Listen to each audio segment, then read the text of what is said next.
There was a massive amount of negativity surrounding Suicide Squad Kill the Justice League in the lead up to its release, and while I was as skeptical about Kill the Justice League's live service nature as everyone else, I went into the game open-minded and even somewhat optimistic.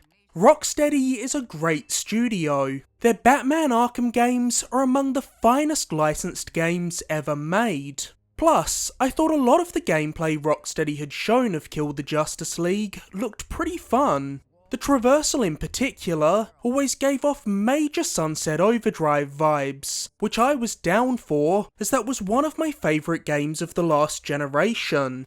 So while a live service shooter wasn't necessarily what I wanted out of Rocksteady's next game, I was more than happy to give them the benefit of the doubt until they gave me a reason not to.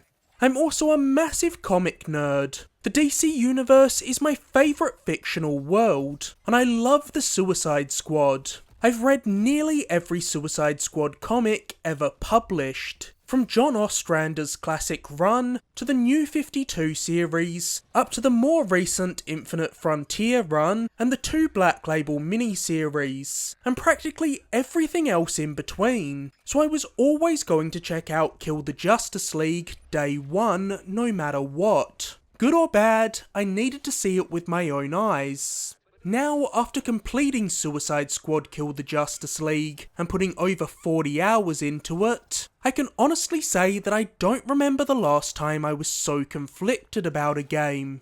Suicide Squad Kill the Justice League's writing is often genuinely funny. The talented voice cast provides a fun dynamic between the squad members, and the moment-to-moment gameplay is good. Unfortunately, Kill the Justice League is bogged down by boring mission design, repetitive enemy encounters, a story that lacks closure, and unnecessary games as a service elements that result in a dull slog of an endgame. So while Suicide Squad Kill the Justice League isn't the abysmal mess the internet may lead you to believe it is a disappointing game, and a massive step backwards for Rocksteady in nearly every conceivable way. Before we get any further into this video, I do want to give a quick spoiler warning, because while I won't spoil any major plot beats from Kill the Justice League, this review will contain spoilers for Batman Arkham Knight, as Kill the Justice League takes place in the Arkhamverse several years after the events of Arkham Knight, and it would be impossible to discuss certain aspects of Kill the Justice League without spoiling the ending of Arkham Knight, so be forewarned if you're yet to play Arkham Knight. If you're unfamiliar with the concept of the Suicide Squad, the basic pitch is Amanda Waller, the hard-ass head of the government agency Argus, assembles a motley crew of villains from the DC universe. In Kill the Justice League, those characters being Harley Quinn, Captain Boomerang, King Shark, and Deadshot. She then has bombs inserted in their necks and sends them on extremely dangerous under-the-table missions under the team name Task Force X. In exchange for completing these missions, the squad get time off their prison sentences. However, if they disobey Waller's orders, she blows up their heads, and if they get caught during a mission, they're supervillains, so Argus can throw them under the bus and deny they ever had any ties to them. It's a great concept, so it's no wonder the Suicide Squad's popularity has only continued to grow since the original 1987 run. Much more so once we started getting film adaptations, with 2016's abysmal Suicide Squad, and James Gunn's phenomenal The Suicide Squad, which is easily one of my favourite comic book movies. In Kill the Justice League, Task Force X faces their deadliest mission yet. Following an invasion of Metropolis by Brainiac, the Justice League has been compromised. The majority of their members are now under Brainiac's mind control, so it's up to our reluctant heroes to do the impossible, eliminate the Justice League, and stop an invasion that even the world's greatest superheroes couldn't. While Kill the Justice League's story isn't on the same level as something like Arkham City or Insomniac's Spider-Man games, it is a mostly competent superhero tale with surprisingly funny writing, at least throughout the first 2/3. I genuinely enjoyed the first half of Kill the Justice League, largely thanks to the characterization of the squad members and the fun banter they share when out in the field. But while Kill the Justice League gets off to a promising enough start, the further you get in, the more the pacing falls apart, and the story starts to crumble as a result, as Kill the Justice League barrels towards its abrupt, unsatisfying ending.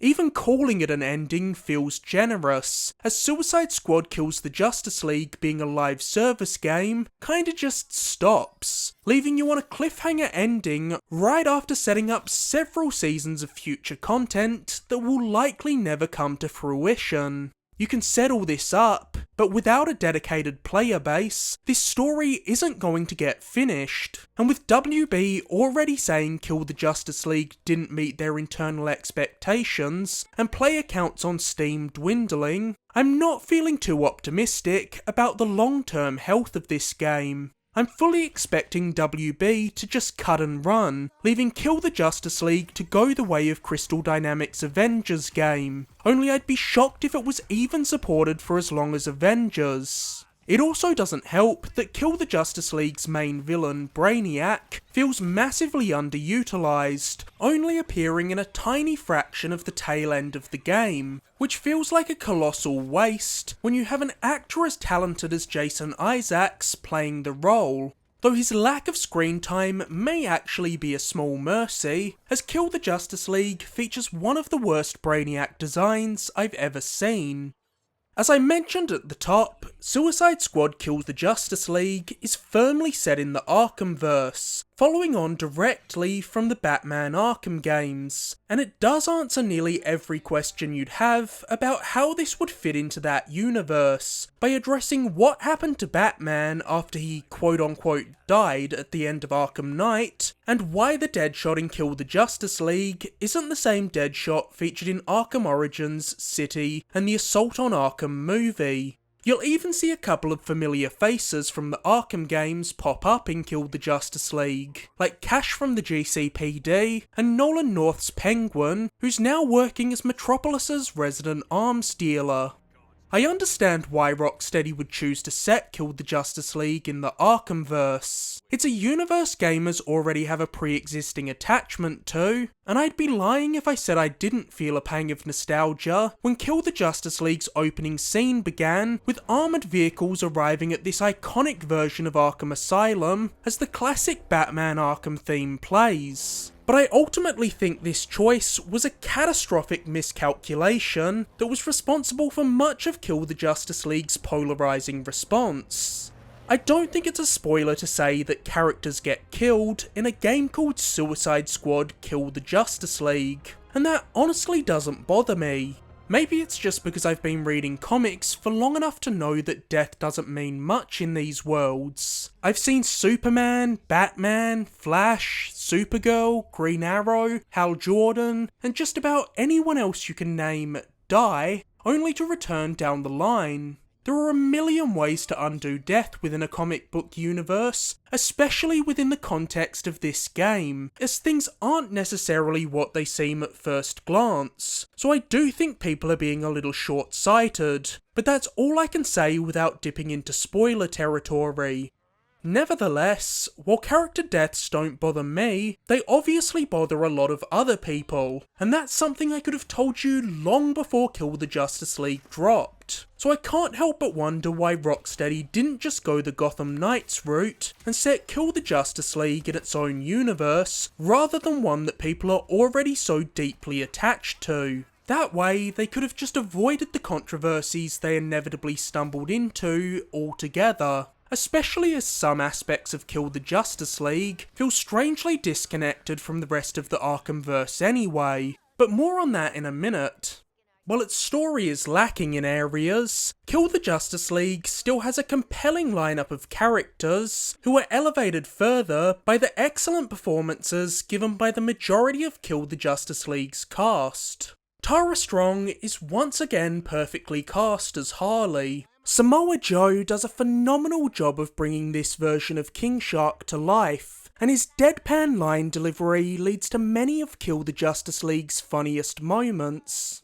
Deborah Wilson's Amanda Waller is another major standout, with Deborah bringing the harsh coldness required for that character, even if I think a skinny Amanda Waller always looks a little weird. I wasn't a fan of it during the New 52, and I still don't like it now.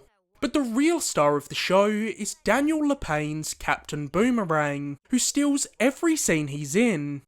While I like most of the characterisation of Task Force X, I was lukewarm on this version of Deadshot, which is ironic because he's the character I most enjoyed playing. This depiction of Deadshot isn't terrible, but he is the most bland member of the team, and his dialogue can be a little clumsy at times, which isn't helped by his actor's occasionally ropey line delivery. There are also some inconsistencies with the returning characters from prior Arkham games, most noticeably with Harley Quinn, whose depiction feels strangely disconnected from her prior appearances.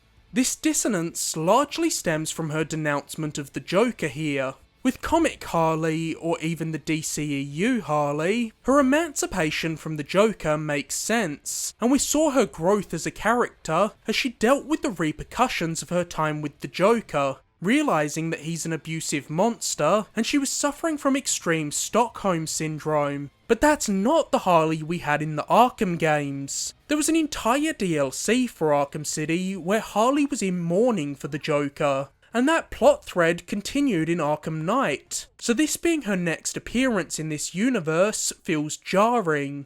Don't get me wrong, I think Harley is a more interesting character when she's separated from the Joker, but if you don't show us her character growth, it all rings hollow.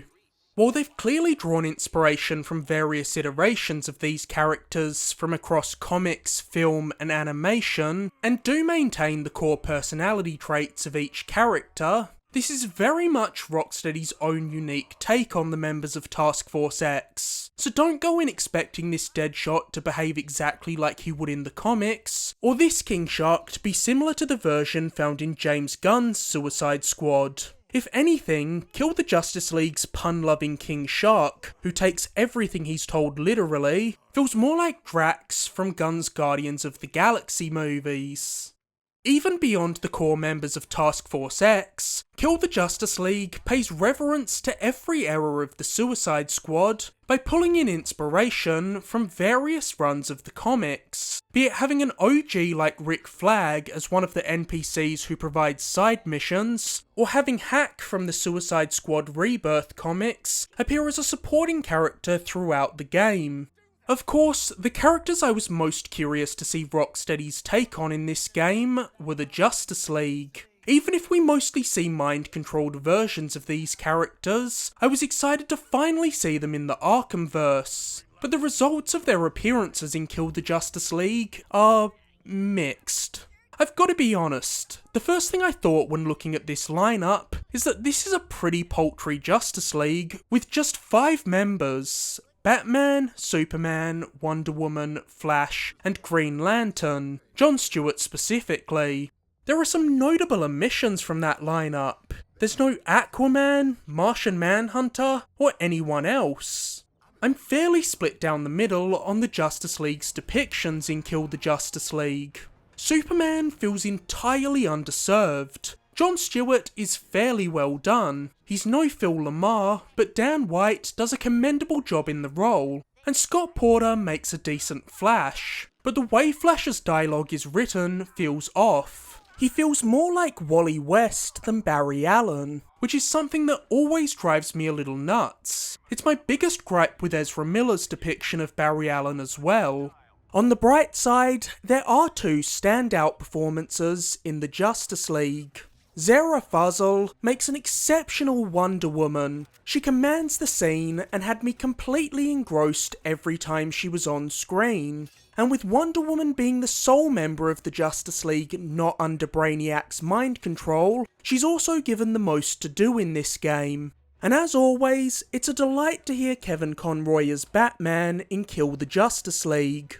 I know many fans were worried about the depiction of Batman in Kill the Justice League. Much more so as this is one of Kevin Conroy's final performances as Batman, following his untimely passing in 2022. And trust me, I was apprehensive as well, but I truly think he was having a blast recording his lines for Kill the Justice League. I've seen Twitter posts calling this portrayal disrespectful, and I think that's ridiculous. The way Kevin Conroy is chewing the scenery here as an evil Batman is awesome. Kevin Conroy was fairly picky with what Batman roles he took on, so you know he wanted to do this. So the way people have been using the tragedy of his passing as a way to shit on Kill the Justice League and its developers is beyond gross. If there's one thing Kill the Justice League does exceptionally well when it comes to the Justice League, it's making these larger-than-life characters feel unimaginably powerful. The fight between Superman and Wonder Woman that we caught a glimpse of in the trailers is a spectacle to behold. It truly feels like witnessing two gods clashing, while Task Force X is just trapped in the chaos, watching helplessly from the sidelines. While the story can be all over the place, when it comes down to it, gameplay is king, and Suicide Squad Kill the Justice League's greatest strength is its core gameplay mechanics. Suicide Squad Kill the Justice League is fun to play. Its shooting feels tight, and moving around the world is satisfying thanks to the squad's unique traversal abilities, making the Sunset Overdrive comparisons pretty apt. My biggest concern going into Kill the Justice League was that all 4 squad members would feel the same to play, because the trailers for this game did a pretty terrible job of showing what differentiates the 4 characters. And while I still think they could be more varied, each squad member does feel distinct due to their unique traversal abilities. Each member of Task Force X gets around the map differently. Captain Boomerang has a Speed Force infused gauntlet that lets him instantly zip to wherever he throws a boomerang. Deadshot has a jetpack that lets him get the drop on enemies from any angle. King Shark can leap massive heights and dash in mid-air before coming crashing to the ground, sending any nearby enemies flying. And as you might expect, Harley is the most acrobatic of the bunch, swinging across the map with Batman's grappling hook, or dangling from it in mid-air to take out enemies. In some of the trailers, it did look almost like Harley was swinging through the air off of nothing, like Spider-Man in the PS1 games, but she does have a drone following her around at all times, and that's what she's tethering the grapple onto. She can even launch herself straight into the air from grapple points on buildings, like Batman could in the Arkham games, and doing so will refill the charges for her swing, because unlike the Spider-Man games where you're free to use your swing and web zip with no limits, in Kill the Justice League you have to carefully manage your traversal abilities, as they have limited uses before you have to let them recharge by touching the ground. For instance, Deadshot's jetpack will start to overheat after a while, so if you don't keep an eye on its heat gauge, you'll find yourself plummeting to the ground in the middle of a firefight. Once you get in the rhythm of traversal and learn how to get a good amount of momentum going by using the character's traversal abilities, learning to land with a slide and then launching yourself straight back into the air, getting around Metropolis can be remarkably satisfying. Of the 4 playable characters, I immediately gravitated towards Deadshot and Boomerang. Their traversal abilities are easily the most engaging and flexible in combat, allowing you to close the distance between you and enemies in an instant, and also get away in a flash if you're being swarmed and need some breathing room, and I ended up maxing out both Deadshot and Boomerang during my playthrough. Conversely, Harley was easily my least favourite to play as. Her swing feels janky, and her movement feels more limited than the other characters, with King Shark landing squarely in the middle as the character I thought was just okay, but that's largely because I'm not a fan of playing as big tanky characters in games. Kill the Justice League allows you to switch between characters whenever you're not on a mission, and you're encouraged to do so regularly, as each character will become psyched up for specific missions, and by choosing them for that mission, you'll go in with a series of stat buffs.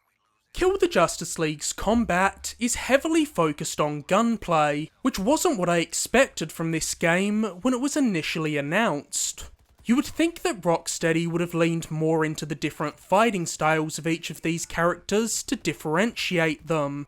When you pitch this game, I'm imagining Deadshot to be a character built around guns, but I would expect someone like King Shark to be more of a close-range tank, who can rip enemies limb from limb, and I would have much preferred that to be the case. The fact that every character uses guns means they start to feel quite similar once you get into combat. Sure, different characters use different guns, with Deadshot using assault rifles and sniper rifles, while Captain Boomerang fights with shotguns and SMGs, but this isn't enough to make the characters feel truly different. If you've designed a game where Harley Quinn and King Shark feel even remotely similar to Control, I feel like you've massively missed the mark. The bright side is that Kill the Justice League's gunplay does at least feel very good. The aiming is snappy, and the guns have an appropriate punchiness to them. I'm also a big fan of Kill the Justice League's inclusion of a Gears of War-esque active reload mechanic, where you can reload guns faster with a perfectly timed button press. It's a clever way of taking an action that's normally totally mindless and making it engaging, keeping you focused during combat encounters. You also have a close range attack that's performed with a tap of the right trigger when you're not aiming down sights, and you'll quickly start encountering enemies with shields that need to be shattered with one of these attacks before your bullets can damage them. This attack is different for every member of the squad.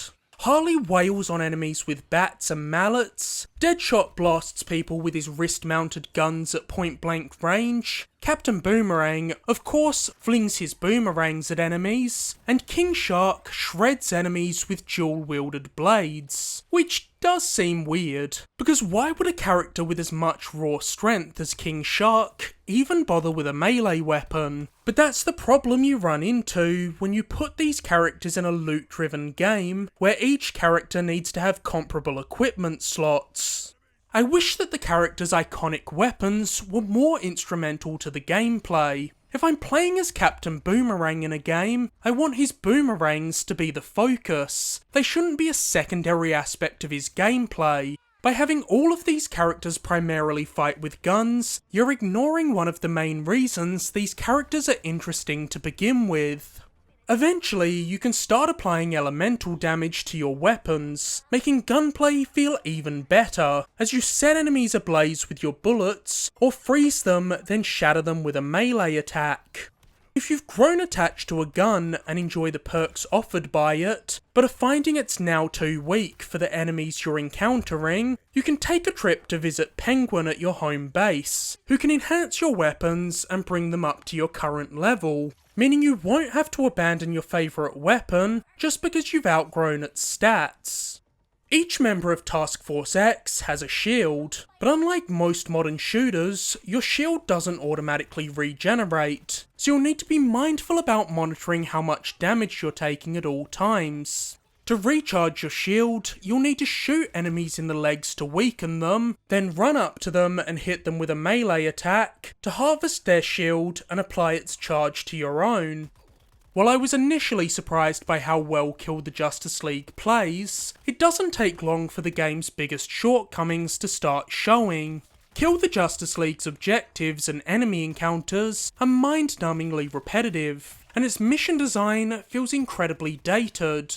You can see Destiny's influence all over Kill the Justice League, but Rocksteady has taken all the wrong lessons from Destiny's success. Nearly every mission in Kill the Justice League feels like a random event you'd stumble across on the map of Destiny when you're on your way to a real mission. You're defending control points from incoming waves of enemies, shrinking down the survivors who are trapped in Metropolis into balls, then carrying them to evac points, or escorting a bus as it slowly crosses the map, ensuring it doesn't sustain too much damage along the way.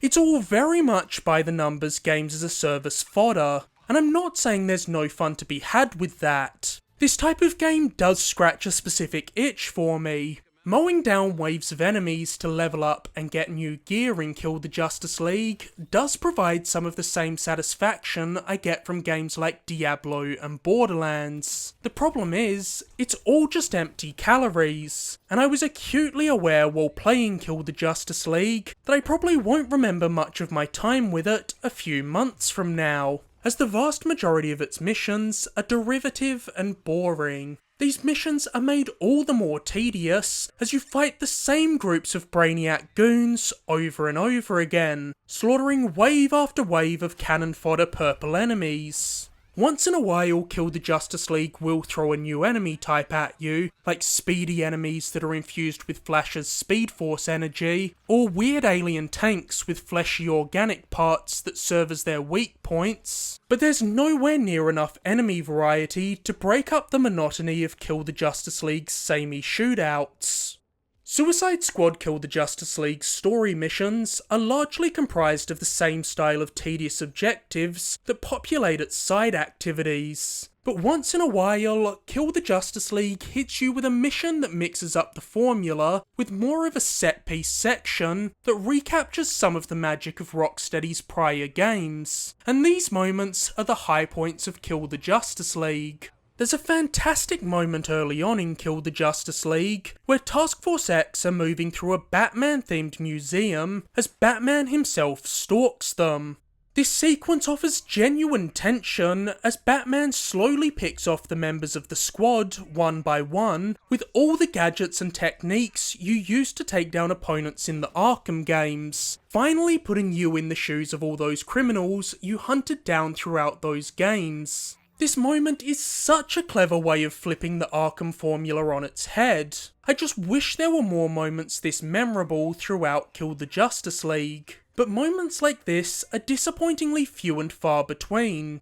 While I was underwhelmed by several aspects of Kill the Justice League, my biggest disappointment by far was its boss fights. The fights against the Justice League aren't terrible, but they are uninspired, and aren't even remotely on the same level of quality as Rocksteady's prior boss fights in the Arkham games. This would have been disappointing no matter who made this game, but it stings all the more knowing that Rocksteady is capable of so much more. We're talking about a team that made some of the most memorable boss fights in gaming. To this day, the Arkham bosses are a gold star example of how to handle boss fights in a game, so for them to follow those battles up with boss fights that are just fine is profoundly disappointing.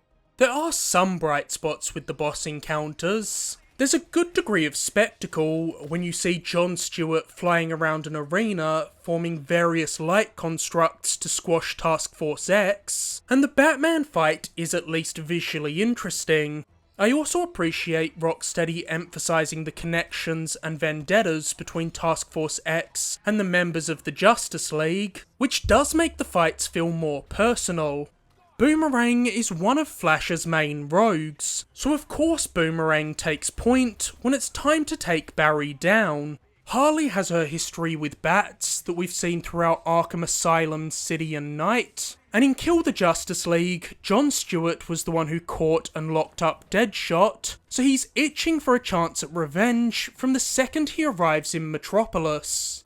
Kill the Justice League's assortment of side missions are handed out by familiar faces from the DC universe. You take on missions for Toyman, Penguin, and of course, as I mentioned before, Rick Flag. Because you can't make a game about the Suicide Squad without finding a way to incorporate Rick Flag, who's been an instrumental part of the team since the very first appearance of the Suicide Squad, way back in 1959's Brave and the Bold 25.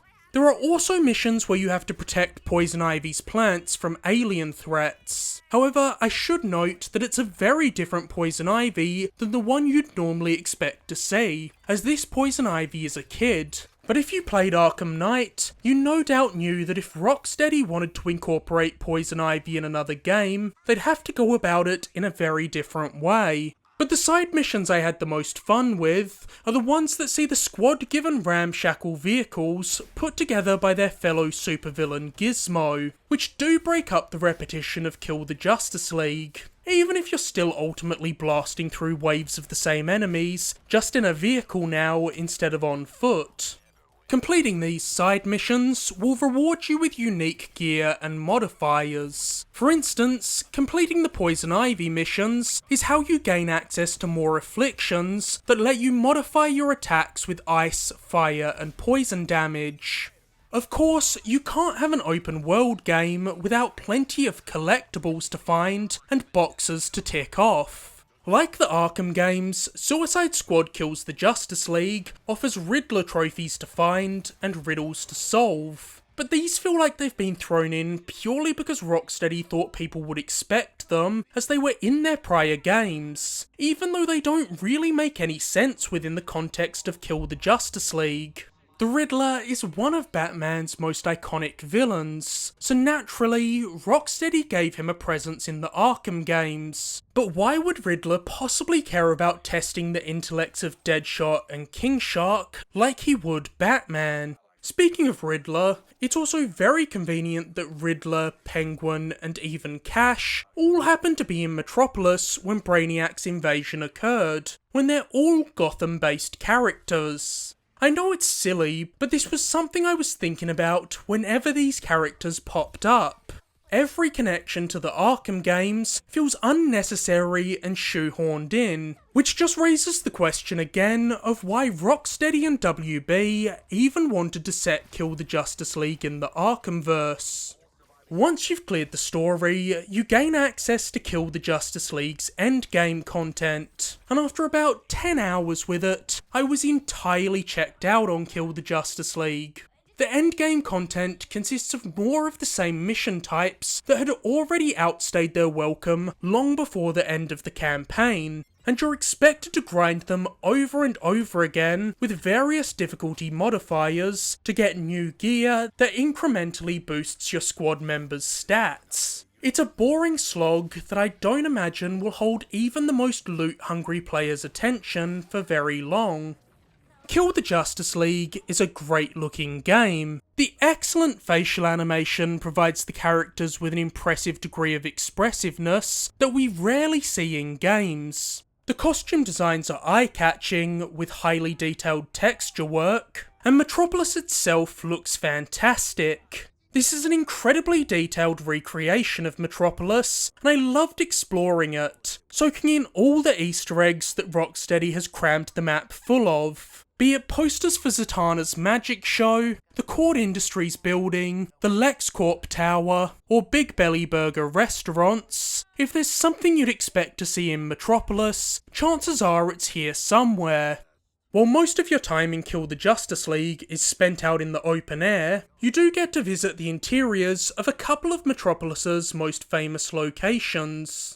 Task Force X use the Hall of Justice as their home base, so naturally, you spend a lot of time there, and one of Kill the Justice League's story missions takes you to the Daily Planet offices, which are filled with all the comic nods you'd expect. It's a small thing, but I'm so glad we did get a Daily Planet mission, because not only is it an integral part of the DC universe because of the large role it plays in Superman's many comics, movies and shows, but that building is such an iconic part of the Metropolis skyline that it wouldn't feel like a true recreation of Metropolis if we didn't get an opportunity to explore it.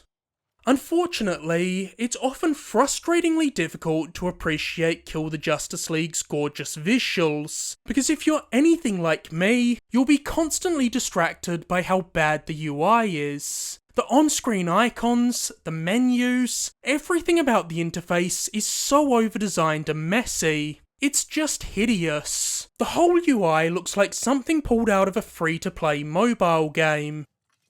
Following the major launch night woes, where players who paid for early access were unable to play Kill the Justice League, the game has seemingly been fairly stable.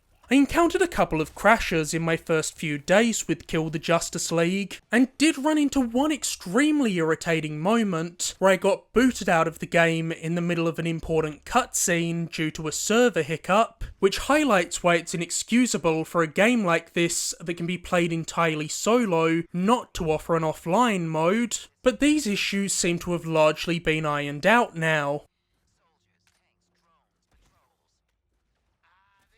Despite what pockets of the internet might tell you, Suicide Squad Kill the Justice League isn't a terrible game. It's not totally devoid of fun or fundamentally broken in any way, but what it is just an okay game. And in a time where we're inundated with incredible games vying for our attention, okay doesn't cut it.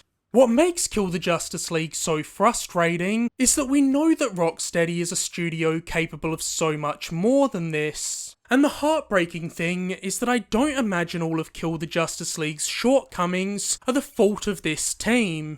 Kill the Justice League is a game that reeks of publisher interference, born out of WB's desperation for a massive live service hit. And it seems like they're doubling down on this likely fruitless pursuit, as news broke recently that WB still wants to increase their focus on live service games, despite the fact that they've already said that Suicide Squad fell below expectations, and their last big single-player game, Hogwarts Legacy, was the best-selling game of last year, a year full of some of the best releases in modern gaming history, might I add. There is good in Kill the Justice League. The writing is often charming, and the moment-to-moment gameplay can be satisfying, so I could see a way for this game to grow into something great. But I don't think that's going to happen. With player numbers already dwindling, and WB mismanaging Kill the Justice League every step of the way so far, I'd be shocked if they haven't ceased production by the end of the year, leaving Kill the Justice League to die the same sad death as Marvel's Avengers.